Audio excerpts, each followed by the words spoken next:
They processed me the third time on a Tuesday, though Tuesday meant nothing on that moon. The cycle there was a flat blue light that never changed, and the only way I knew it had been a year, or 3, or 11, was the count I scratched into the underside of my bunk with the edge of a ration spoon. The Concord did not name days, they named offenses. My offense every time was the same offense. Section 4, subsection 9. Biological noncompliance. I had loved another human being and refused to stop. I am going to tell you what happened in that place because there is no one left who saw it from the inside the way I did, and because the official records have been scrubbed twice now, once by the aliens who ran it, and once by the human committees who came afterward and decided certain things were better forgotten. I do not think they are better forgotten. I think a man my age, sitting where I am sitting, owes the dead at least the courtesy of getting their story straight. My name is Hans Vogt. I was 41 years old the first time they put me into a cell on the Grossfreiheit, which is what we called the moon in the old tongue, because the Concord called it Compliance Station 7, and we refused to say the words out loud. Grossfreiheit means great freedom. It was a joke. The kind of joke men make when there is nothing else to make. The Concord came down on us in the spring of the wars last year. By then most of the fighting was over. The orbital fleets had been broken at Tycho and at the L points, and Earth's southern hemisphere was already under what they called administrative pacification, which is a term that means they had stopped shooting because everyone left standing had stopped shooting back. I was a junior officer on a transport hauling medical supplies out of the Cape when the silicate ships came across the line. I did not even fire my sidearm. There was nothing to fire at. They simply switched off our engines from 40,000 kilometers out, the way you would switch off a lamp, and waited for us to drift in.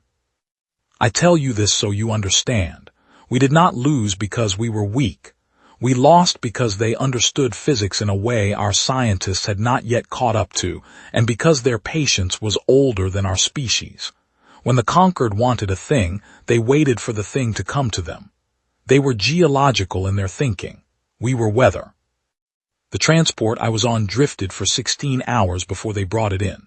16 hours of dead engines and dead lights and the cabin growing colder by a small fraction each minute, while the men around me tried not to look at each other. There were 31 of us in the hold. Most were medical corps. 2 were nuns. One was a boy of perhaps 14 who had stowed away in a supply crate on Earth and been discovered too late to be sent back. The boy did not cry. I remember that. He sat against the bulkhead with his knees drawn up and he watched the older men, and whatever he saw on our faces taught him that this was not the time for crying, and he did not cry the whole 16 hours, and he did not cry when the Concord boarding party cut through the hatch with a tool that made no sound, and he did not cry when they separated us into categories on the dock. I do not know what happened to that boy. I have wondered on and off for 43 years. The Concord boarding party was 4 of them. They were tall, taller than any man I had ever seen, and the silicate skin gave off a faint blue light of its own under the cabin lamps, so that they seemed to glow slightly from within. They did not speak. They sorted us by some criterion I could not at the time identify, and which I later learned was a chemical reading they took from the air around each prisoner's mouth, a kind of breath signature that told them, in a way I still do not fully understand, what kind of human they were dealing with. The medical corps went into one line. The nuns went into another. I went into a third and the boy went into a fourth, and I never saw any of the others again. The cell they put me in the first time was 4 meters by 3, with a low ceiling that forced any human above average height to stoop, and a single fixture in the wall that dispensed nutrient paste twice a cycle. The light was the blue I have already mentioned. The walls were a kind of pressed silicate that gave off a faint mineral smell, like wet chalk. There was no window. There was a slot in the door at eye level, but the slot only opened from the outside, and what you saw through it when it opened was an eye the color of old amber, set in a face that did not move the way human faces moved. The Concord had no mouths in the way we have mouths. They had a vibrating plate set into the lower half of the skull, and when they spoke, the words came out of the wall behind you, translated, in a flat, clean voice that sounded like a teacher who had given up. The bunks were stacked too high with a thin pad of some gray foam that compressed under your weight to the point where you could feel the silicate underneath. There was a recess in the floor that served as a toilet and a drain. There was nothing else. No table, no chair, no book, no paper. No spoon, originally, though the spoons came with the nutrient paste and we kept them, because the Concord did not seem to care what we did with the spoons. And a spoon, in the right hands, becomes many things over 23 years. My first cellmate on the Grossfreiheit was a man named Victor Bauer. He was already there when they brought me in. He was sitting on the lower bunk, sharpening the handle of a ration spoon against the floor, and he did not look up when the door cycled shut behind me. He was a big man, broad across the shoulders, with gray in his beard and a long pale scar that ran from his left eyebrow up into his hairline. He had been there, by his own count, for 19 years. The Concord put humans in pairs because they had observed that solitary confinement produced what their reports called deterioration of the contamination vector, meaning the prisoner became too withdrawn to study. They wanted us bonded but not free. They wanted to watch what we did to each other in a small room with no exit. To them, this was research. To us, it was a slow form of murder. But a slow form of murder is still a form of life if you stretch it out long enough. And Victor Bauer had stretched his out longer than anyone I ever met. He did not speak to me for the first 2 cycles. On the third he asked me what I was in for, and I told him because there was no point in lying. He grunted and went back to his spoon. On the 4th cycle he said, without looking up, "They will come for you in 7 days, then again in 14, then again. After that, less. They are most interested at the start." That was the longest speech I heard from him for a month. Victor was not in for what I was in for. He was in for killing a Concord overseer with his bare hands during the riots in the first year of the occupation. He should have been executed. The Concord did not execute. They studied. They had decided, somewhere in their long deliberations, that the worst thing they could do to a violent human was to keep him alive in a room with another human and watch what happened. In Victor's case, nothing happened for 19 years. He had cycled through 11 cellmates before me. Most had been released, eventually. 2 had died, one by his own hand and one of an illness the Concord did not bother to treat. Victor had outlasted all of them and was still sharpening spoons. I learned in the first month that he hated my offense. He did not say it out loud. He did not need to. He would turn his face to the wall when I spoke about anything personal, and he would not eat at the same time I ate. And when the Concord came for me, on the 7th day as he had predicted, and brought me back 6 hours later with my hands trembling and my back wet through the shirt, he did not ask what they had done. He climbed into his bunk and turned his face to the wall and slept, or pretended to. I did not blame him. He was a man of his generation, and his generation had been raised to find my kind of love unnatural, and the Concord, in their long study of us, had read our old laws and concluded that they were the most scientifically grounded part of our culture. Section 4, subsection 9, was almost word for word a translation of a statute that had been on our books 100 years before. The Concord had not invented our cage. They had only made it bigger and harder to crack. This was, the reader should understand, not my first sentence. It was my third. The first had been 7 years, served on the moon in a different block, before they consolidated the population and moved us all to the south wing. The second had been 4 years. After I was picked up in the same kind of public sanitation sting that took Leo Geese, run with the same kind of hidden Concord eye in the ceiling fixture, recording the same kind of furtive encounter between men who had nowhere else to go. The Concord had inherited our laws and improved on our surveillance. They had cameras in places we had not known cameras could be put. They had a small device, no larger than a coin, that could be slipped behind a tile and would run for a year on the radiation of the station itself. They had recorded me twice in places I had thought were private. The third time I had not been recorded. The third time I had simply been denounced by a neighbor in the orbital who had decided, after 17 years of nodding to me in the corridor, that he did not approve of the man who visited me on Saturdays. I do not know what the neighbor got for the denunciation. I know what I got.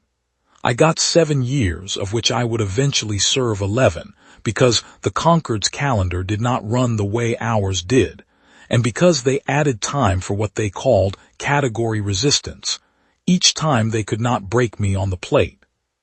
What they did to me in those 6 hours I will not describe in detail. I will say only that the Concord did not believe in pain as a tool.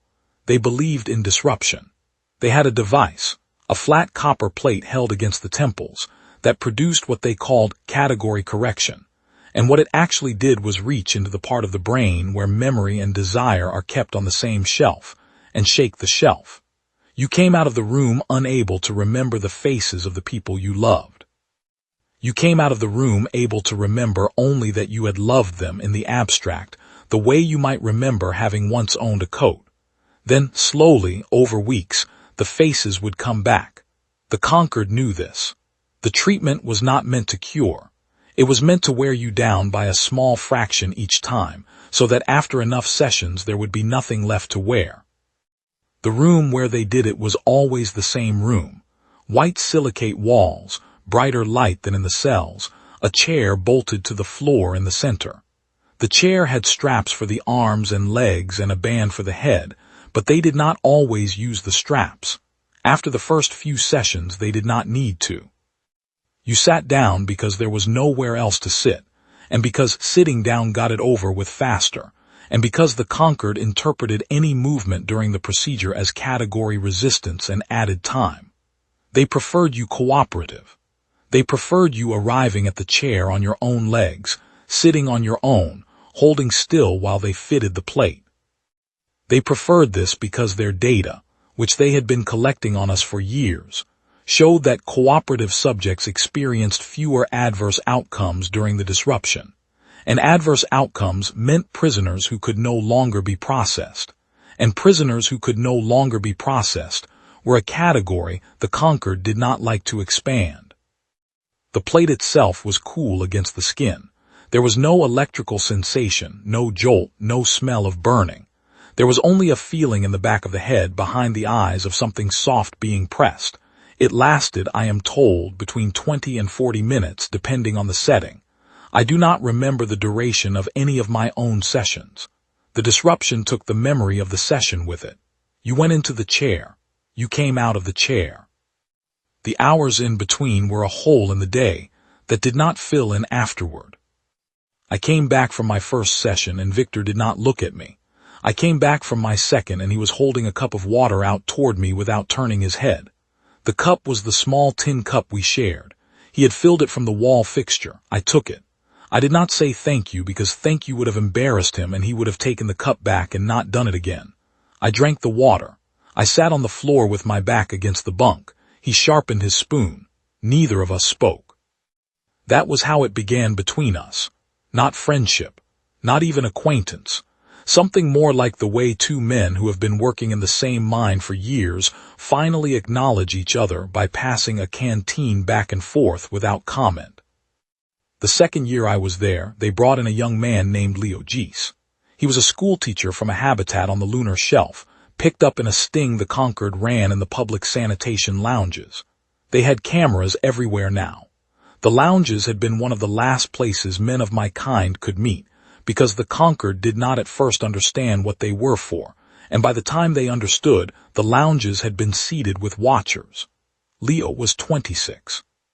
He had been picked up his first time, which meant he did not yet know what was coming. He cried for the first 3 nights. Victor and I were in adjacent cells then, because the Concord had begun to vary the pairings, and I could hear Leo through the wall. He had been put in with an older man named Albrecht who did not speak. I called to Leo through the wall the second night. I told him my name. I told him how many sessions he should expect. I told him not to fight the device. He asked me, through the wall in a voice that was already breaking, if he would forget his mother. I told him he would forget her for a little while and then she would come back. I do not know if that was true for him. They moved him after a week and I never heard him again, and many years later, after the occupation ended, I tried to find his name in the records, and the records said only that he had been processed and released. Released. I do not know what that word meant in his case. I do not know if he made it home. Before they moved him, I taught him 3 things through the wall.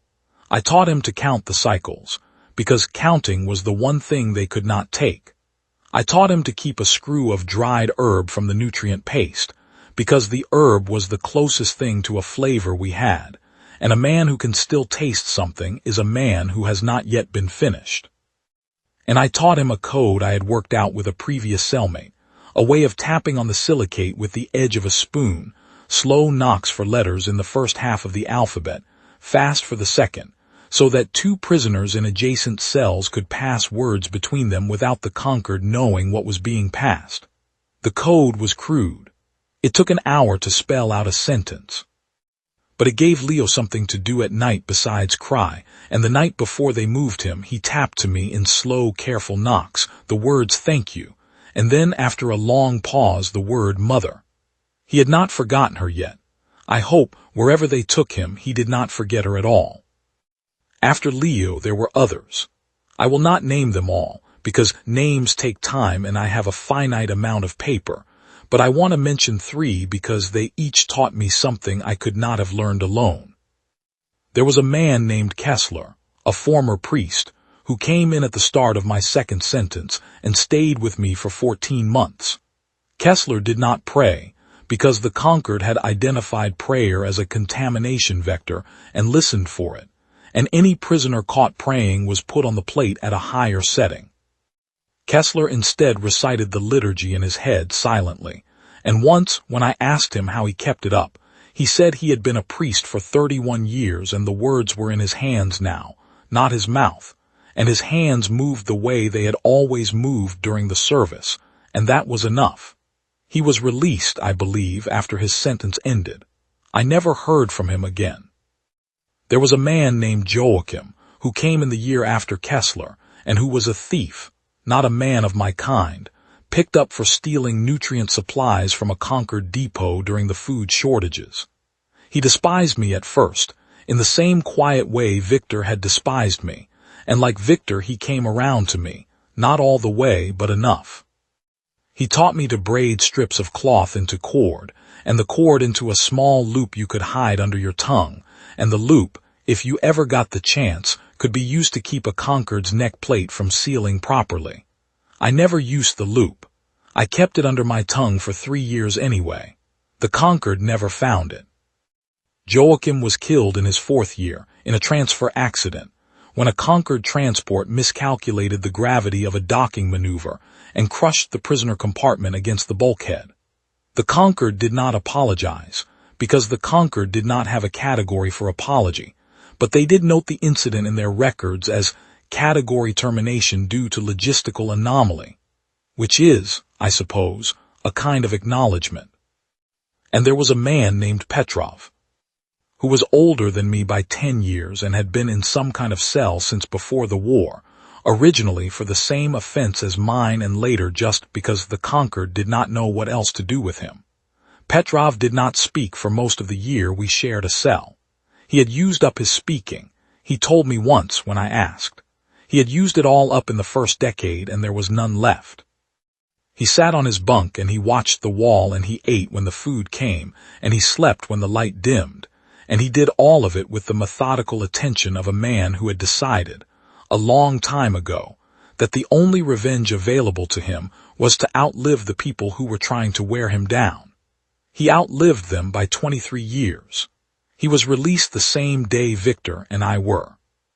He walked off the dock under his own power and he asked the human official, in a clear voice she did not expect, where the nearest tea shop was, and when she did not answer he walked off in a direction he had chosen by some criterion of his own. I have wondered about Petrov too. I hope he found the tea shop. The 3rd year was the year Victor and I were paired again, and the 3rd year was the year I made my first attempt to die. I will not be coy about this because the men I am writing for have lived long enough to have known their own dark nights, and they will not be shocked by a confession that comes from inside a cage. I had been through 19 sessions on the copper plate.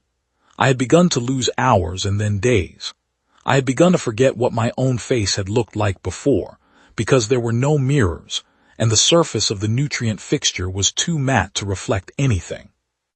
One night I took the spoon Victor had been sharpening for 6 years, and I waited until the cycle dimmed for what they called rest, and I went into the corner where the camera could not quite see, and I pressed the edge of it against the inside of my wrist.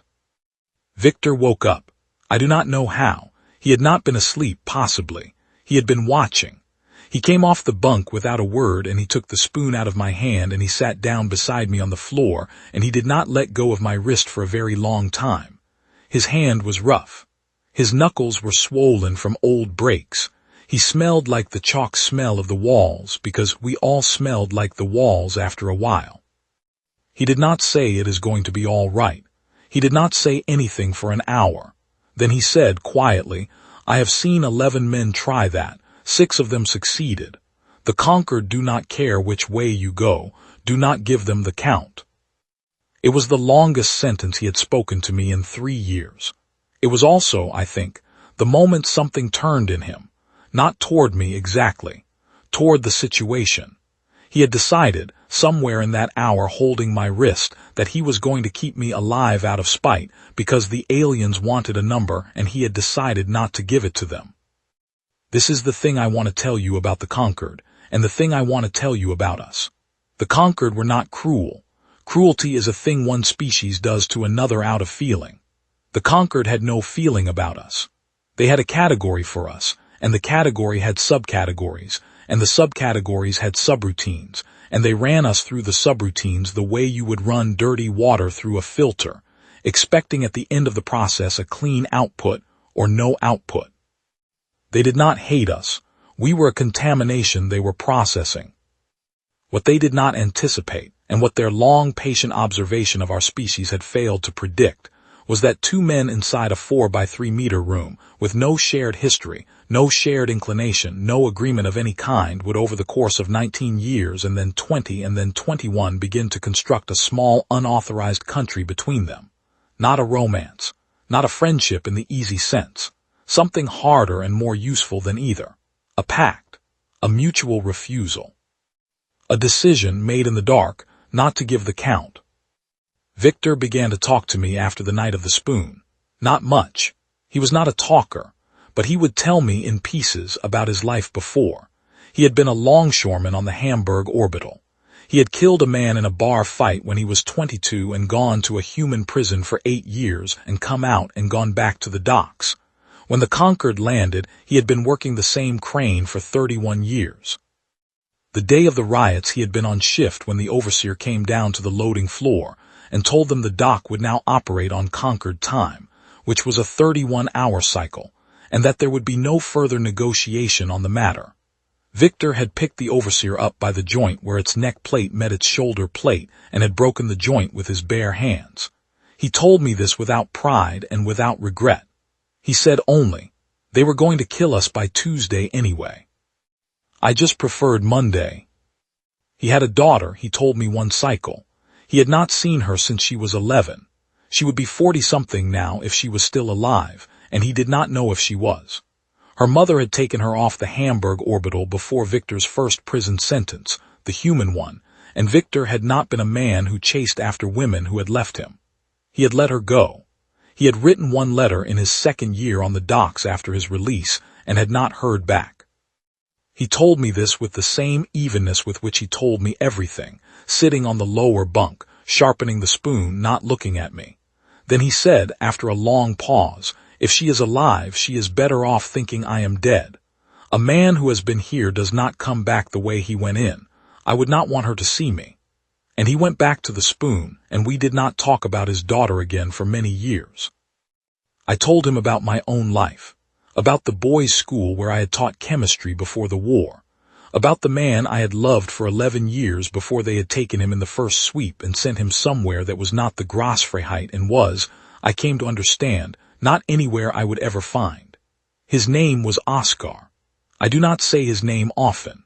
I said it then to Victor in the cell with the blue light on us, and Victor nodded once and did not ask anything else. I told him about how Oscar and I had met because Victor had not asked, but I had decided to tell him anyway, on the theory that a man who has heard another man's story is a small fraction less likely to despise him. We had met in a chemistry supply shop in the lower ring of the Berlin Orbital in the spring before the war, when Oscar had come in to buy a particular reagent for a research project, and I had been the only clerk on duty who knew where it was kept. I had been 30. He had been 28. He had asked me a question about the reagent that I could not answer, and I had stayed late to find the answer, and he had stayed with me while I found it, and by the time we closed the shop the reagent was incidental. We had walked along the promenade for 2 hours that night. We had not touched. Touching in those years in public was something we did not do.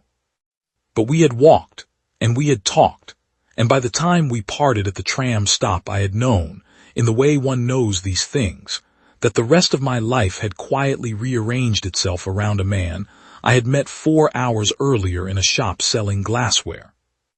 Victor listened. He did not interrupt. When I was done he said, "That is a long time to remember."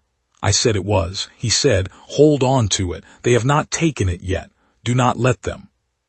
That was for Victor a speech. In the 5th year of my 3rd sentence, the Concord changed the protocol. They had decided, in their long deliberations, that the category correction was insufficient. They began a new program. They called it pair disruption. The theory, as best I could reconstruct it from what they told me later in the interrogation room, was that the cellmate bonds they had encouraged for research purposes had become an obstacle to processing. Prisoners with strong cellmate bonds, their data showed, were 43% less likely to demonstrate compliance markers in the post-release assessments. The Concord did not like the number. They decided to break the bonds before releasing the prisoners. The way they broke the bonds was simple and patient, and exactly what you would expect from a species that thought in geological time. They would identify the bond. They would separate the pair. They would put one of the pair through a final round of category correction at a higher setting than was strictly safe. Then they would return the corrected prisoner to the cell, and they would observe what the other prisoner did when he realized the man he had spent years inside that room with no longer recognized him. I learned about pair disruption because they ran it on Victor. They took him out of the cell on what would have been my 4,090th day. I had been counting. He went without resistance because he had learned that resistance only extended the absence. He was gone for 9 days. When he came back, he walked in under his own power, and he sat down on his bunk, and he looked at me with the same amber-colored attention with which the Concord looked at us through the slot in the door, and he said, in a voice that was not quite his own, "Who are you?" I did not answer for a long time. I sat on the floor with my back against the wall, and I watched him. He watched me back. He had the scar above his eyebrow. He had the swollen knuckles. He had the gray in his beard, more of it now than when I had first met him. He was Victor Bauer in every visible particular, and the man inside Victor Bauer was not there. I said finally, "I am Hans. You and I have been in this room together for a long time." He nodded slowly. He said, "I do not remember the room." I will not pretend I was strong in that moment. I was not. I went into the corner where the camera could not quite see, and I pressed my forehead against the silicate wall, and I wept without sound for what I think was an hour. The chalk smell of the wall got into my mouth. My hands shook. When I came back across the cell, Victor was still sitting on the bunk, watching me the way a polite stranger watches another man do something private in a train compartment. I made him tea. We did not have tea. We had hot water from the wall fixture, which on certain cycles ran warm, and we had a kind of dried herb the Concord included in the nutrient paste, which I had been saving for a long time in a screw of cloth torn from my own shirt. I crumbled the herb into the cup. I gave him the cup. He drank it. He said, "Thank you," in the voice of a polite stranger. I started over. I told him his name. I told him where he had been born. I told him about the Hamburg orbital and the crane and the overseer and the joint between the neck plate and the shoulder plate. I told him what year it had been when he killed the overseer and what year it was now. I told him my own name again. I told him about Oscar. I told him about the night of the spoon. I told him everything I could remember about him, and I told him everything I could remember about us. And I did it in small pieces, a little at every meal, because that was all his rebuilt mind could hold at one time. The Concord watched. I knew they were watching. I knew this was the experiment. They wanted to see how long I would keep talking to a man who did not know me. They wanted to see the moment I would give up, the moment I would accept that the Victor I had known was gone, the moment I would withdraw and become, in their language, a clean output. They had a hypothesis. The hypothesis was that the bond would not survive the disruption, because the bond, in their model, lived in the corrected man's head, and they had cleaned the corrected man's head. They did not understand that the bond did not live in either of our heads. It lived in the room. It lived in the space between us. They could clean a head. They could not clean a room. We had built something in there that was not in either of us individually, and they had not yet found the device that could reach it. So I kept talking, every cycle, every meal. I told him the same stories over and over, and slowly, in pieces I could not have predicted, things began to come back. Not memories exactly, habits. He started sharpening the spoon again without knowing why. He started reaching for the cup at the same time I reached for the water fixture without knowing why. One night, in the 11th week after they brought him back, he turned in his sleep and said a word I had said to him once, years before, in a conversation I was almost certain he had not consciously retained. He said it in the dark, in his own voice, and I lay on the lower bunk and listened to him say it, and I understood then that they had not gotten all of him. They had gotten the part of him that lived in his head. They had not gotten the part of him that lived in the room with me. This is the HFY angle, if you will permit me the term, though I would not have used those letters in those years. We were not stronger than the Concord. We were not faster. We were not smarter in the long sense. They had us beaten on every axis their science measured. What we had, what they did not have, was the willingness to hold a thing together with no evidence that it could be held. The Concord built their society on categories. A thing was either a, or it was not a bond was either present in the brain or it had been disrupted. They did not understand that a human bond is not a thing in a brain. It is a thing in a practice. It is the spoon being passed. It is the cup being filled. It is the hour spent holding the wrist in the corner where the camera does not see. It does not require both parties to remember. It only requires one party to keep doing the practice, and the other party to keep being there for the practice to be done too. I kept doing the practice. Victor kept being there. Slowly, in the way moss returns to a stone, he came back. Not all of him. Some of the man who had killed the overseer was gone for good. Some of the man who had told me about the bar fight in Hamburg was a polite stranger I could not reach. But the man who reached for the cup, who sharpened the spoon, who turned in the night and said the old word in the old voice, that man came back, and that man, it turned out, was enough. In the 7th year of my 3rd sentence, the Concord ended pair disruption. They did not announce that they had ended it. They simply stopped doing it. I learned, much later, from a Concord defector who had handled the file, that the program had been terminated because the bond survival rate had been 91%. 91. They had run the experiment on hundreds of pairs across the system. In 91 out of every 100, the uncorrected prisoner had kept the bond going for the corrected one, and the corrected one had come back, partially or fully, over a period of weeks or months.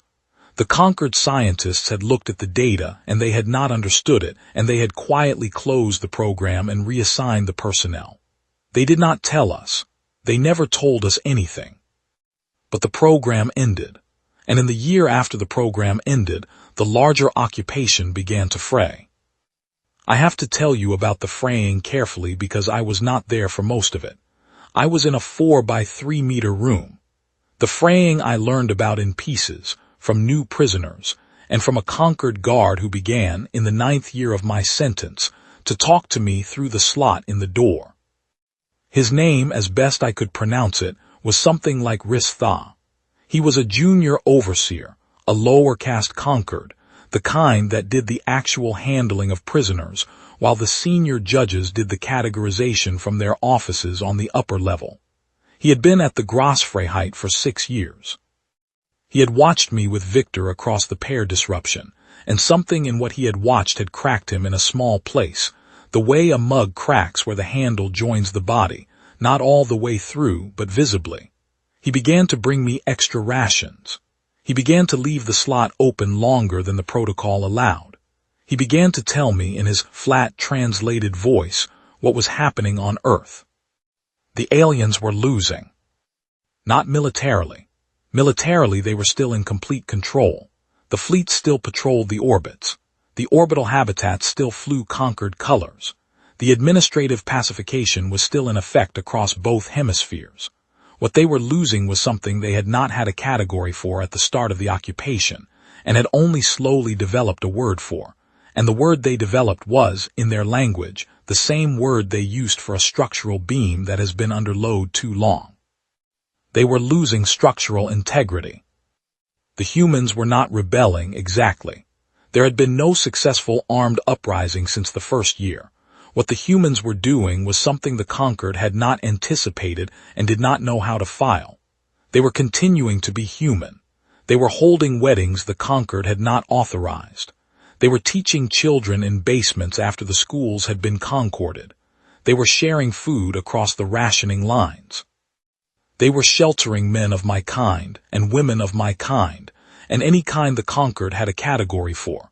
They were, in the millions, very quietly refusing to be sorted.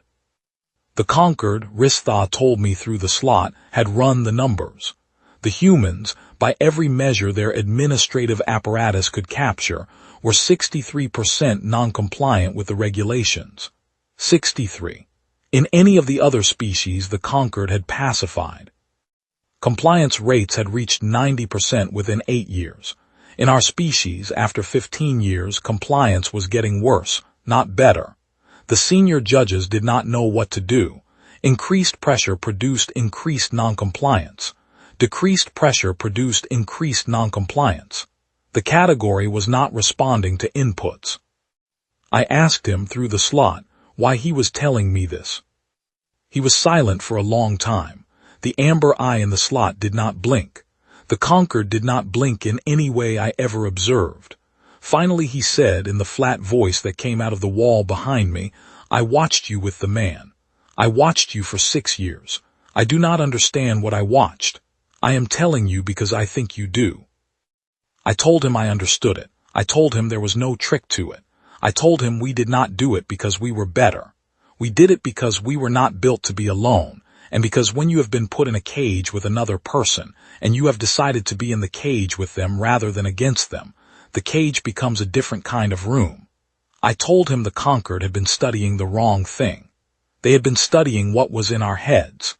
They should have been studying what was in our rooms. He was quiet for a long time after that. Then he said in the same flat voice that his species did not have rooms in the way we had rooms. His species had spaces, and the spaces were public, and there was no Concord of any caste who had ever in his life spent 2 consecutive cycles alone with another Concord in a small enclosed space. It was not done. It was, in their culture, the deepest possible taboo. The Concord had not arrived at the small room concept on their own. They had only learned to build the small rooms by studying ours, and they had built them, originally, because they had calculated that prolonged enclosure of 2 humans would produce category disruption faster than solitary, and faster than open dormitories. They had been right about the disruption rate in the short term. They had been wrong about everything else. I told him I was sorry for him. I meant it. A species that could not be in a small room with another of its own kind for 2 consecutive cycles was a species I could not, in the end, fully hate. It seemed to me, in that conversation through the slot, that the Concord were not evil so much as crippled. They had built a civilization across half a galaxy on the assumption that closeness was a contaminant, and they had encountered in us, the first species for whom closeness was the entire point, and they had not known what to do with us, and so they had built more rooms and put more pairs in them, and watched, and the watching had not given them the answer they wanted. Ristha said, after another long silence, "I am going to be reassigned soon. The senior judges have noticed my time at this slot. I will not be at the door much longer. Before I go, I wanted to tell you one more thing." I waited. He said, "The category for what is in your room, we have a word for it now. The senior judges do not use the word. They will not put it in the records, but the lower castes use it. We have used it for 2 years." I asked him what the word was. He told me, in the language of the Concord, in his own voice, and not through the wall. I will not write the word here, because the word does not transliterate cleanly into any human alphabet, and because the word is not really the point. The point is that they had needed a new word. The point is that they had built a category around the thing we were doing. In the cage they had designed to prevent the thing we were doing, and the category was wider than any category they had ever built, and they could not file us inside it, and they could not file us outside it, and the inability to file us was what was breaking their occupation across the system. He went away. He did not come back to the slot for 3 cycles. When he came back, he brought me a piece of paper. The Concord did not use paper. Paper was a human artifact, contraband on the moon. The paper had a name on it in handwriting. The name was Oscar Vogt. The handwriting was Oscar's. The paper had been folded many times. It had been carried a long way. Ristha said, "He is in a station in the outer belt. He has been there for 14 years. He is alive. I cannot tell you more than that. I cannot do more than this." I held the paper for the rest of that cycle. I did not show it to Victor at first.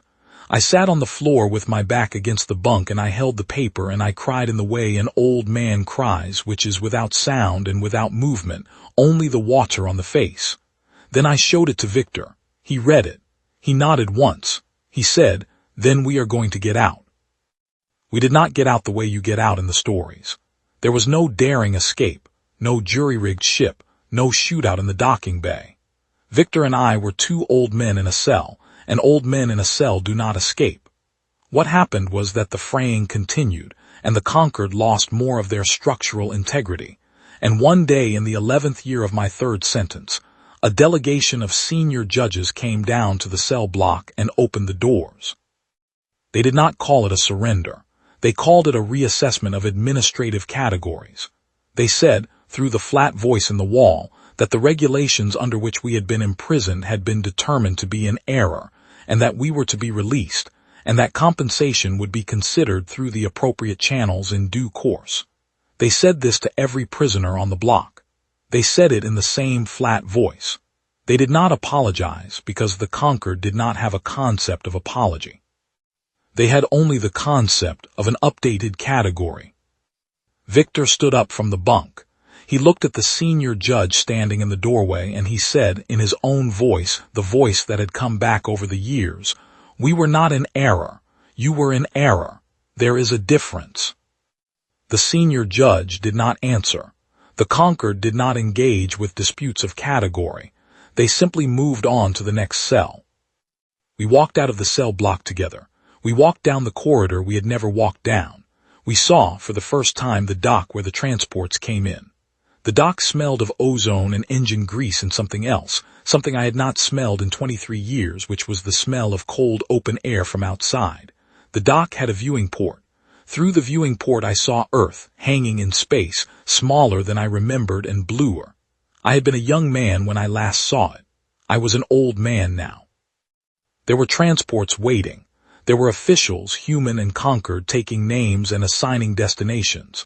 Victor and I stood in the line. When we reached the front, the human official, a young woman in a uniform I did not recognize, asked me where I wanted to be sent. I told her I had a name and a station number. I gave her the paper Ristha had brought me. She looked at it. She looked at her terminal. She looked up at me and she said, in a voice that was not quite steady, "The man on this paper was released 6 months ago. He has been waiting for you at the Frankfurt orbital. I do not remember walking onto the transport. I remember Victor walking with me. I remember him sitting beside me in the passenger row, his big hands on his knees, his beard whiter than it had been, his eyes forward. I remember asking him where he was going to go, and him saying, after a long pause, that he did not know, that he had nothing to go to, that the Hamburg orbital had been decommissioned 12 years ago and the crane had been scrapped. I remember telling him he was going to come with me. I remember him not arguing. We landed at the Frankfurt orbital on what the calendar said was the 23rd year of the occupation, though the occupation officially had ended 4 months earlier. The orbital was a confusion of repatriations and reunions and people holding signs with names on them. I walked off the transport with Victor a step behind me. I scanned the crowd. I did not see Oscar at first. I saw him second. He was thinner than I remembered. His hair was gray. He was standing very still at the back of the crowd, and when his eyes found mine, he did not move, because he could not, because his legs had stopped working in the way old men's legs sometimes stop working when the thing they have been waiting for arrives. I went to him. I did not run. Old men do not run.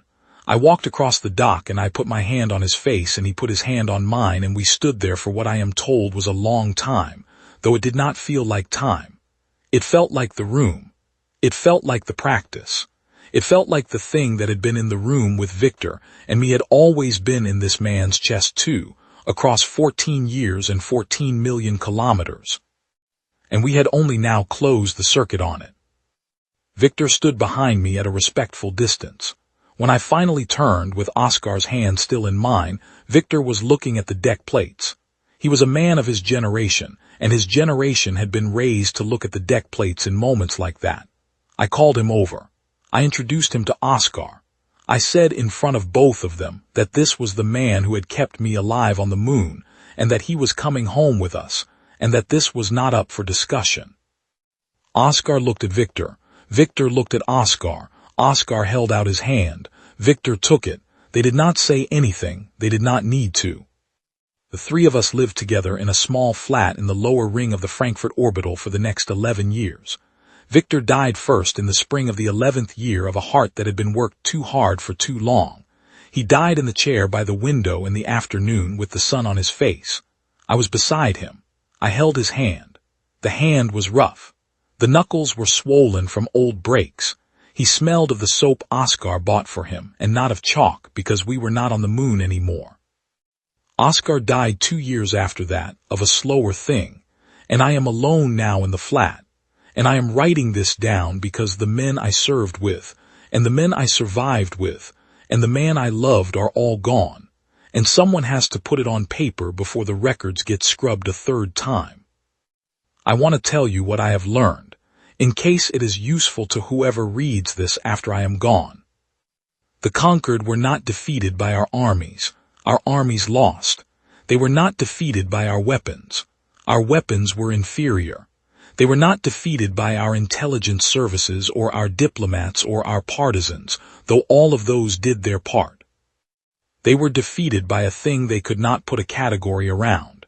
And the thing they could not put a category around was the fact that human beings, when you put 2 of them in a room and leave them there long enough, will build something between them that does not exist in either of them alone, and that something, multiplied across a planet, across decades, across cells and kitchens and basements and orbital flats, will eventually exceed the structural capacity of any administrative system designed to contain it.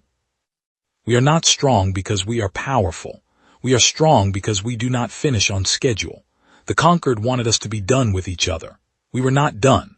We were not done after 1 year or 11 or 23. We were not done when they put the copper plate against our temples. We were not done when they separated us, or paired us, or disrupted us, or released us into a world that had moved on without us. We were not done because the practice did not require us to be done. The practice required only that the spoon be passed, and the cup be filled, and the wrist be held, and the name be said in the dark, and the door, when it finally opened, be walked through together. The blue light is gone. The chalk smell is gone. The slot in the door is gone, and the amber eye behind the slot is gone, and the flat voice in the wall is gone. I do not miss any of it. I do not forgive any of it. The Concord do not need my forgiveness, because they do not have a category for the thing forgiveness would be filed under. I am 84 years old. I sit in the chair by the window where Victor sat. The window looks out over the lower ring, and beyond the ring, earth, smaller and bluer than I remember from before the war. The sun comes in the afternoon. I do not get up much anymore. There is a tin cup on the table beside me. There is hot water in it. There is a screw of dried herb that I crumble into the cup once a day, the way I used to do in the cell, the way I did for Victor in the weeks after they brought him back. I drink the tea slowly. I do not need to share it with anyone. I share it anyway. That is the practice. The practice does not require both parties to be in the room. It only requires one party to keep doing it. So I keep doing it. The blue light is gone, and the chalk smell is gone, and the men are gone, and I am still here, and the cup is still on the table, and that, I have come to understand, is what great freedom actually meant. Not the open door, not the transport home, not the end of the occupation, or the rewriting of the laws, or the apology that never came. Great freedom was the small room with the small light, and the two old men in it who would not give the count. That was the thing the Concord could not take. That was the thing they did not have a name for. That was the thing, in the end, that broke them. I have been a long time writing this. The sun has moved across the window and is touching the lip of the cup now. The tea is cold. I will pour it out and make another, because the practice requires it, and because the man whose chair this was would have wanted me to, and because there is no one in the room with me, and that is exactly why it matters that I keep doing it. The cup is filled, the herb is crumbled, the window is open, the light is good. That is enough.